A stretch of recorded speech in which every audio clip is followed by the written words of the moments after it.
Campus reform. Today we're in New York City talking to students about President Trump's Supreme Court pick. The only thing is he hasn't made that pick yet. Will people still have opinions on who it was though? Let's find out. I think the big thing that's been in the news today, it's Supreme Court, Justice Kennedy stepping down, so there's a vacancy. All week people were worried about who it was going to be. This week he made his announcement. What's your reaction to the justice that he nominated today? I'm honestly not surprised by his choice, but that's just worse for us. I just saw the pick and I was like, it's almost at a point where you kind of expect that it's not going to be what you want. He's quite, extreme in his views, and I don't know if it would make the Supreme Court very even. I see it all over the news that he's racist and shit. This new nominee is very racist, and I think it's starting a new wave of something very negative, and I'm really scared about what happens in the future and what choices he'll make. And so what reaction have you seen on social media today after the news? Oh, outrage, as it should be. If this is just a reoccurring thing, he keeps doing this with different positions and just doing whatever he wants, abusing his power. And do you feel like his pick is an abuse of power? Basically, yeah. His entire cabinet and everyone he's chosen has been the white supremacist Legion of Doom, and it's dangerous to everyone who looks like me. You feel like the Supreme Court nominee today kind of falls in that same line? Of course. They should all wear white hoods and burn crosses at the Capitol, because that's exactly the move. That's what they're going for. And the fact that he would put someone up there that is so racist and is not practicing the equality that we need to see, it's insulting, and he's not gonna last. I mean, so you're not a fan of the pick? I'm really not. I did speak to my dad a couple days ago, and I know he was not a huge fan of the decision that he made. What would be your message to President Trump on what qualities you would want a Supreme Court justice to have? Black, a black woman. Is it wrong though to suggest someone be picked just on the color of their skin though? I mean, but I said black women for a reason.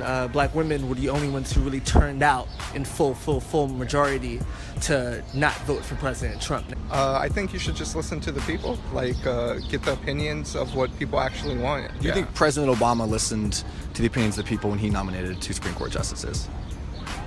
I was young then, so I can't say that either. Listen to your people. That's what you were hired to do.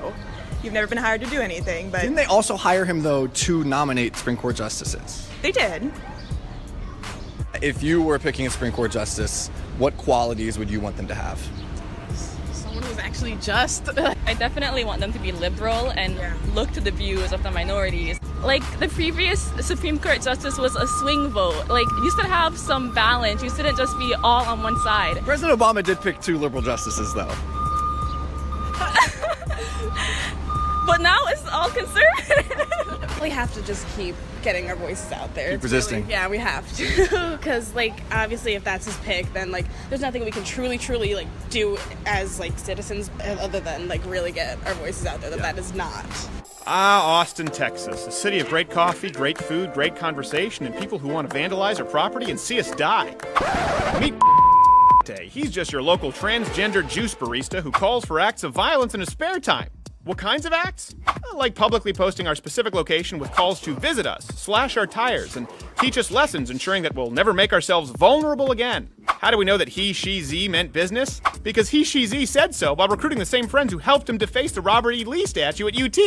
Silly. That's a crime too. Hey, remember me? No. No? You don't remember me at all? Steven Crowder at all? No, not familiar? This is you threatening to slash my tires here. Oh my God, dude. You need Remember to this? chill out. Slashing my tires, and actually, funny enough, also the Robert E. Lee statue seems you helped deface. We're trying to work. Let me ask you, why do you think it's okay to threaten to slash someone's tires? Hey, I didn't do it. Predictable, Z. The first instinct is always denial. But why did you do this, though, man? Well, you realize that you put our crew in danger. Lucky for us, we had a Bristol board. How about you check this out here? Before we'll leave this. Yeah, I'm a conservative who has a difference of opinion from you, and I've never threatened actions of violence. I've never threatened to slash anyone's tires. You need to get out, or we're gonna call the police. You know what? Let's call the police officers. Because, as a matter of fact, we actually have. No. Actually, I would like to speak with the police. We're about to file a report very soon. Okay, you should do that, man. This is a part of being a man, is owning up to the actions here. When you threaten violence against someone. When you threaten violence against someone, part of being a man is taking ownership of your actions, taking responsibility. Please can you understand? Here, look, I'll help you. I'll take your poster outside for you. No, I'd like you to keep it here for when the police arrive. But I would love it for when the police arrive, because that's actually evidence, so I'd like to keep it. Or where did you put the board? Absolutely. One of your friends nicely yanked it out of my hands, and he has it outside. Gosh, so they got slightly Yes, Yankee. so a little Yankee, a little Yankee, a little Yankee. A little Yankee.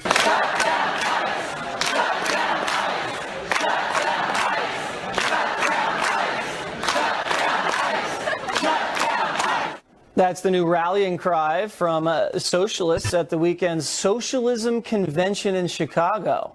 Democratic millennials moving towards socialism en masse. But is the movement the future or the destruction of the Democratic Party? Joining me now, Mimi Solsitic, who was a 2016 presidential candidate for the Socialist Party USA. All right, Mimi, I just want to go slowly here because socialism confuses me a little bit. Has socialism worked anywhere it's been tried? I think what we're working toward is something that we've yet to see. Socialism at its core did they try means socialism? Worker ownership and control over production. All right. So I think it's important that you understand what it means and that your viewers understand what it means. Okay. So we're capable of progress. Okay. You know? So did they try socialism in Venezuela? You know, it's funny that I expected you to bring up Venezuela. It's such a weak talking point.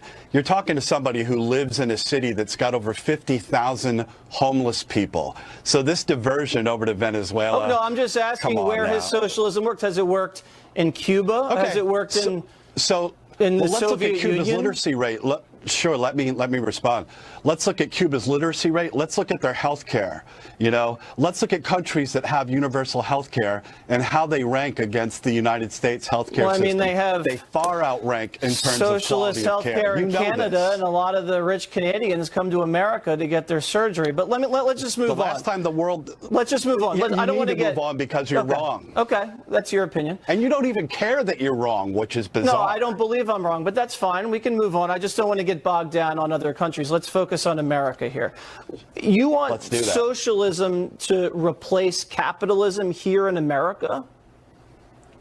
Of course I do. I mean, to say that I'm a socialist, that I don't want to see an end to oppression and exploitation, of course I want to see socialism replace capitalism. I pay about 50% in taxes to the government. How high would you like to see my taxes raised to? We would support a steeply graduated progressive income tax. How As much? it stands right now, the U.S. has...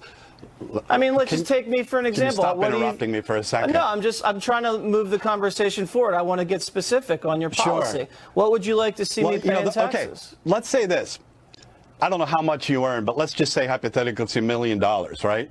Let's say you were taxed at 70%. If you can't get by on $300,000 in a country where so many are struggling, just let me finish.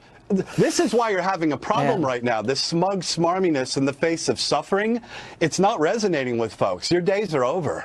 Well, listen, I would say this. I would say in the countries that have socialist policies, there's more suffering. In China, in Cuba, in Venezuela, and the Soviet Union, that system didn't work. And it wasn't those countries, and it's not those countries that feed the world and protect the world. It's the United States of America, and we have capitalism the United at States its foundation. Destroys the world. We The United destroy States the world? feeds and protects the world? You got to be kidding me. Conservative estimates since World War II show that the U.S. has killed at least 20 million people since World War II. The United States is an imperialist country. Its riches are built on the backs I don't know what you would of the have done world's with oppressed, Nazi of the Germany. developing world. I don't know what you would have done with Nazi Germany, but I talking think points are America just- made the right decision there. Are so weak. Mimi, I will have you back on, and we'll give you more time, and we can discuss things in more specific. But you know what? We got to pay the bills because we got to sell advertising. We got to have a commercial break. I know you do. Thank you.